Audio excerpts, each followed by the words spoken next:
యోగాతోటి sciatica పోదమ్మా. ఈ ఏదైతే L4, L5, L6 ఉన్నాయో దానికి రిలేటెడ్గా ఉన్నటువంటి సపరేషన్ అక్కడ ఉన్నటువంటి స్పాంజ్ లాగా ఉంటుంది. అవి ఎప్పుడైతే కుంచుకుపోయాయో అప్పుడు నొప్పి మొదలవుతూ ఉంటుంది. ఈ నరాలు దాని నుంచి జడలాగా చుట్టుకుని ఉంటాయి కదా, అవి రిలీఫ్ అయినప్పుడు బాగుంటుంది.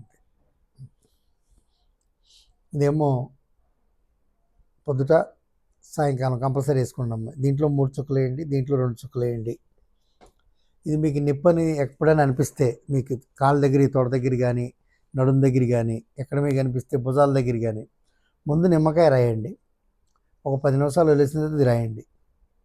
ఏం లేదు, సింపుల్ టెక్నిక్ ఏంటంటే కొంచెం రక్త ప్రసరణ పెంచుతుంది. ఇప్పుడు లోపలికి మనం ఏం తీసుకుంటలేదు కదా, లోపలికి తీసుకుంటే అది మూలానికి వెళ్తుంది, అది లివర్ మీదకి వెళ్ళి. లోపలికి మనం ఏం తీసుకుంటలేదు, ఇవన్నీ కూడా పైనుంచి ఇచ్చేసి